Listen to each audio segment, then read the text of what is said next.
Yo, what is going on, people? Welcome to the video. First things first, rest in peace, Uncle Ben. Second, excuse my somewhat disheveled appearance. Kind of sweaty because I just got out of the gym. 24-hour fitness right there, and Dave & Buster's. I can't even see if y'all can see this. Wait, hold on.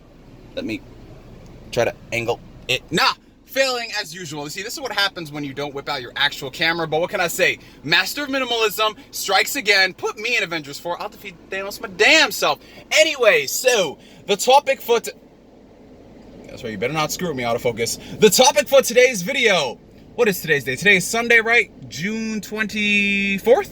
So that means it is time once again for another Sunday Switch discussion. I haven't done one of these in a while, and considering we've wrapped up the majority of the E3 talks, I felt it was about right for me to, I guess, give my sort of half year in review, if that makes any sense, on the Switch. Because a lot of you guys were wondering what I thought about Nintendo's Direct as it pertains to the rest of 2018, because one thing that, it's so weird for me to say this, us Nintendo fans, I feel kind of dirty, but I love the Switch, so it's all good. One thing that, you know, we've kind of had to go back and forth with ourselves for the past couple of months is the way in which Nintendo has been revealing their games. Because as you guys know, the first half of 2018 was pretty sparse for heavy-hitting titles. I mean, we've got an abundance of Wii U ports, but the only real major games, if you can call them that, from Nintendo were Kirby and now Mario Tennis Aces. So if you were a fan of the Switch, the first couple months of the year really weren't that great, especially considering, you know, we're coming off of one of the best years, not just for Nintendo, but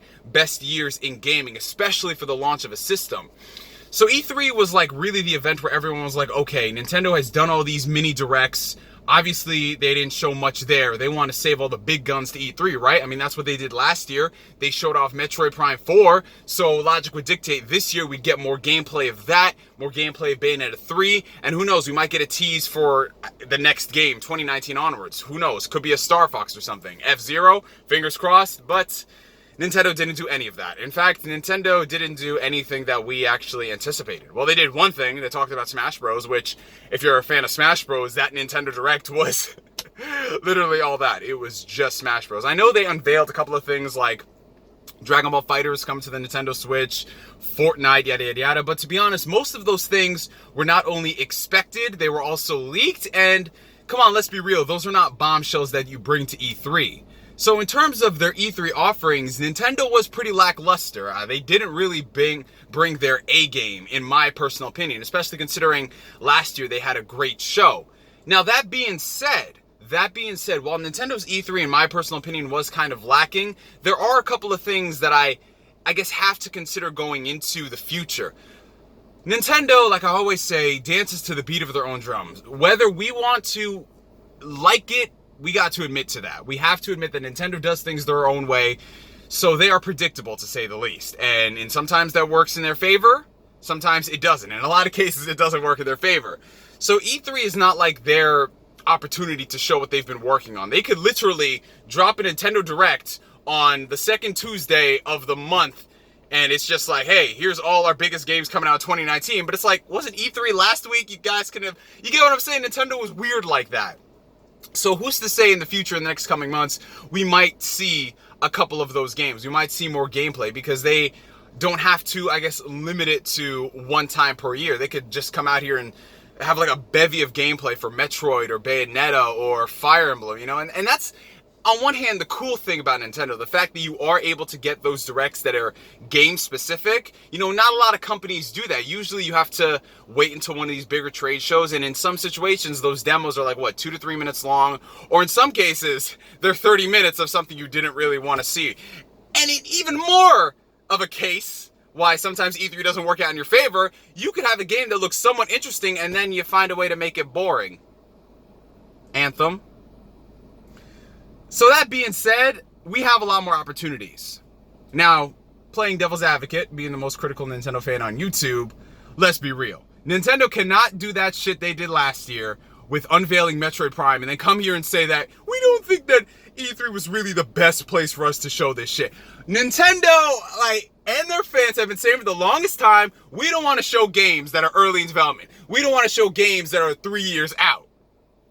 Yoshi, Fire Emblem, Metroid, Bayonetta, all of these fucking games, they unveiled years out.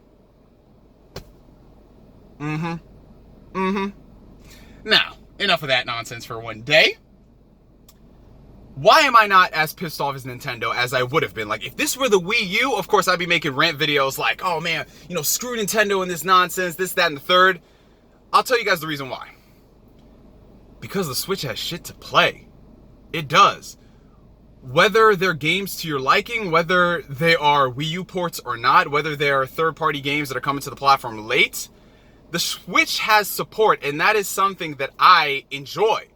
I know a lot of people out there are saying, like, it doesn't matter that a game like Fortnite or Dragon Ball FighterZ or Wasteland 2 are coming to the Switch. Me, myself, and I, woo!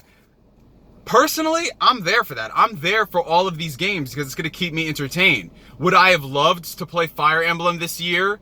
Yes, I would have. But obviously that's not in the cards, and I'm not going to sit here and use the whole, a delayed game is eventually great, a rushed game is bad forever, because we obviously know Star Fox Zero. It doesn't work out in that case.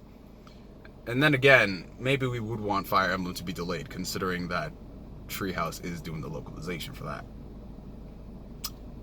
Woof. Anyways. The Switch has a lot of stuff to play this year. Granted, the only big games coming out in the fall are Smash Bros. And Let's Go Casual, but for me, it's going to be weird to say, because if this were the fucking Wii U, I'd be like, how dense are you Nintendo fans? I'm okay with that. I'm okay with Smash Bros. Ultimate and all of these games that are coming sprinkled in between.